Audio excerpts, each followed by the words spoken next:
Olá, amigos. Vamos comparar aqui as instituições do Brasil Império e as instituições do Brasil República.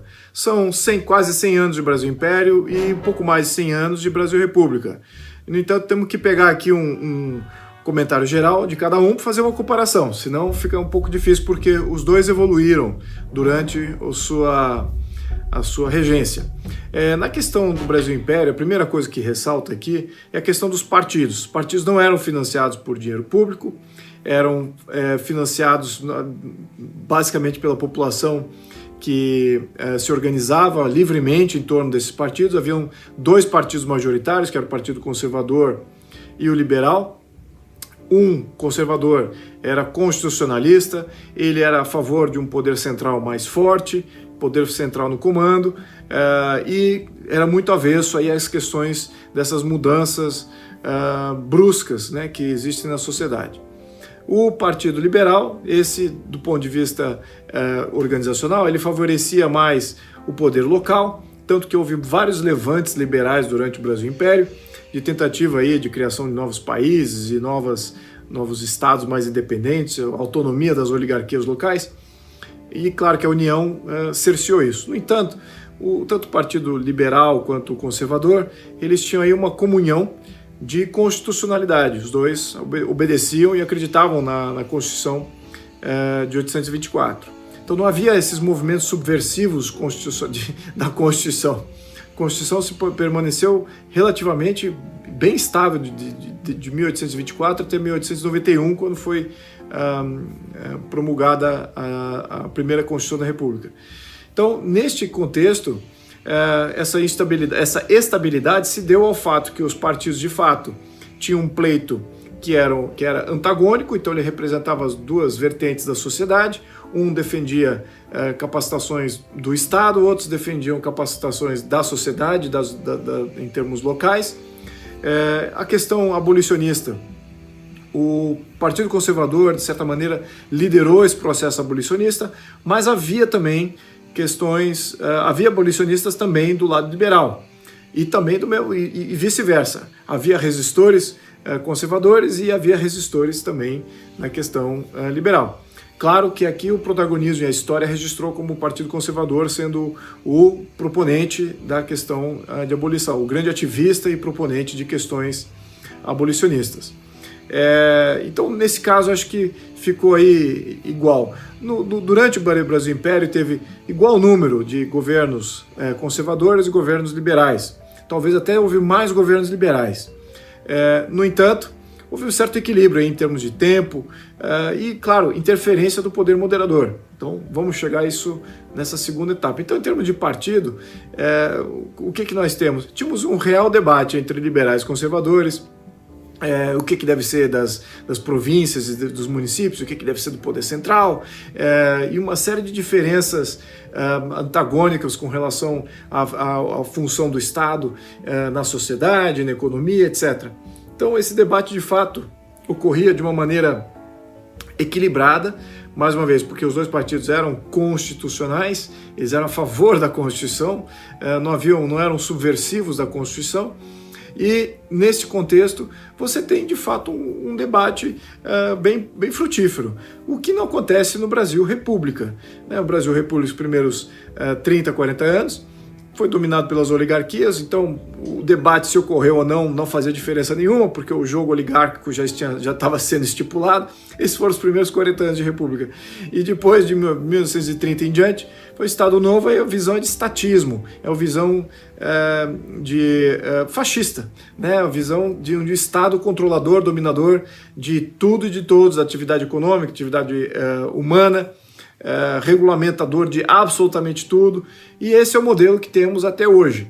Então, dentro desse contexto de Estado dominante, ou seja, nem se debate aonde que o Estado pode ou deve, já está definido que o Estado é o que manda, então ele ao menos permite, em algumas instâncias, ele abre mão de algumas coisas pontualmente. Então, nós já temos um debate político enviesado, e os partidos políticos da República, sobretudo depois do Estado Novo, têm uma visão estatista, centralista, de intervenção de Estado como sendo o normal, sendo bom, pouca disputa com relação a essa interferência, essa dinâmica, Então o debate político é entre radicalizar para criar um Estado totalitário ou manter esse Estado fascista, controlador, dominador, tal qual ele se apresentou de 1930 e até agora.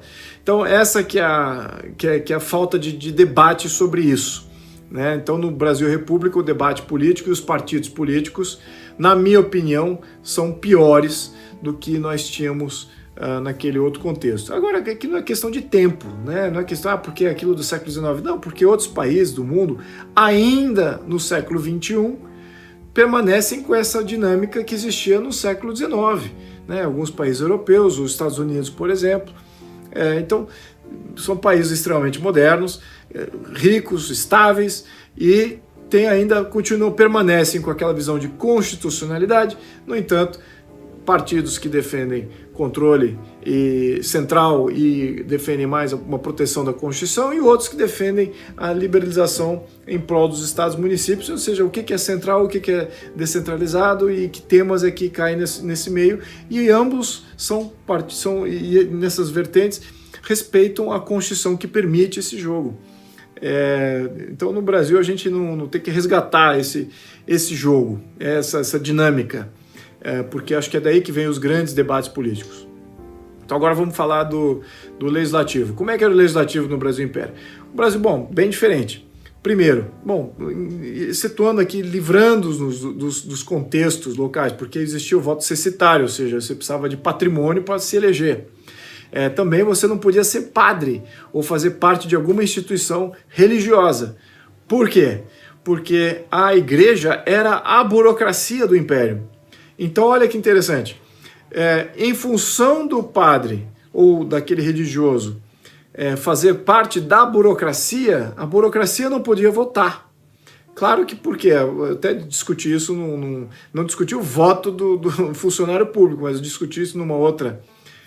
um outro comentário que eu fiz, que você acaba tingindo para onde o país deve ir com aqueles que já trabalham em prol do Estado. Ele é um agente, o Estado é uma coisa criada pela sociedade, é uma ideia criada pela sociedade para executar alguma função. E o Estado pertence à sociedade, então quem deve definir é a sociedade. Então esse aqui era o princípio norteador aqui. Então os padres eram proibidos de votar no Império. Então essa é uma questão eleitoral também, mais um ponto aí com relação ao Brasil Império, que difere do atual modelo. No atual modelo todo mundo vota, não tem muita chancela, as idades para você poder ser um candidato, tanto para deputado ou Senado, por incrível que pareça, hoje temos uma longevidade maior, mas as idades são mais baixas para você poder ser um deputado, ser um senador ou participar da máquina pública. Já no Brasil Império não, senadores tinham que ser mais velhos ainda e ter patrimônio, mostrar que participavam ali de fato tinham, como diz o americano, skin in the game, ou seja, eles tinham a perder. Se o Brasil ia bem ou se ia ruim, eles tinham algo a perder, não era um aventureiro qualquer. Então, o crivo para senadores era o mais alto possível. E hoje abaixamos o nível. Então, neste ponto eleitoral, eu acho que o Brasil Império também difere, sai ganhando em alguns aspectos, em outros aspectos eu acho que, obviamente que não, mas tem alguns aspectos positivos ali que poderíamos rediscuti-los, que seria interessante aí para a gente criar uma questão mais estável e como é que eu diria, idoneidade das instituições, né? Em termos dos senadores, acho que é um ponto principal aí, é um expoente aí nesse aspecto. E do lado da Câmara Legislativa, da Câmara de Deputados, o voto era paroquial, ou seja, era distrital, né? Onde existia uma paróquia, em cada distrito que existisse uma paróquia, existia ali um representante que ia ser eleito em função daquela região. Então era extremamente regionalizado, não existia o voto proporcional, que é o que, por exemplo, elegeu a mim como deputado federal aqui de São Paulo. Eu tive que fazer campanha em todo o estado de São Paulo, muito semelhante a uma campanha de um voto majoritário. Então é caro, ela não necessariamente me enraiza no estado de São Paulo, me enraiza como um estado, mas não nos municípios. Então tem uma diferença aí muito grande. E claro que o distrital ele é o mais próximo de você ter um representante que vai te atender, vai saber quem você vai saber quem ele vai ter que representar uma série de serviços públicos entregues na sua regionalidade, não é um deputado aí flutuando no estado inteiro, que é o meu caso, por exemplo. Então, é muito mais importante você ter esse tipo de vínculo mais próximo, e é isso que existia no Brasil Império. Então o voto distrital é sempre positivo. Aliás, é um dos pontos a ser ressaltados em prol do Brasil Império, contrário ao Brasil República, porque depois que você eliminou o voto distrital no Brasil, você criou todo esse aparelhamento de Estado, esse engrandecimento do Estado, esse desvinculamento do representante com o representado. Isso é que cria boa parte dos problemas que nós vivemos aí em termos de instabilidade política dos últimos 130 anos. É um dos componentes, né? Bom, então essa questão legislativa e eleitoral, né, ela é bem diferente. A questão de composição do Senado também. O Senado ele também vinha, um modelo totalmente diferente, vinha do número de deputados, definia metade desse número, era o número de senadores, e criava-se uma lista tríplice, e dessa lista tríplice o imperador decidia quem era o senador. Então era um processo de eleição indireta para o Senado. Também mais uma chancela aí que eliminaria boa parte dos problemas aí, que em termos de senadores envolvidos com casos de corrupção. E ao mesmo tempo você teria aí uma Câmara de Deputados extremamente vinculada com a base de onde ela vem, originária. Então é um sistema muito mais orgânico, né? Assumindo aqui, claro, que aqueles detratores aí não confiantes na questão do Brasil Império, mas o imperador, e se o imperador fosse alguém de má índole, etc, etc. Podemos entrar nessa seara aqui, mas não há porquê, em função das motivações, né? Uma vez que você é institucionalizado como sendo o poder moderador e aquilo sendo uma coisa estável, para que você fazer e dar a voz aqui a uma série de grupos de interesses que são pontuais e que não vão permanecer por muito tempo. Então tem toda essa dinâmica de discussão de motivações que é importante aí, mas vamos entrar nisso talvez num próximo vídeo.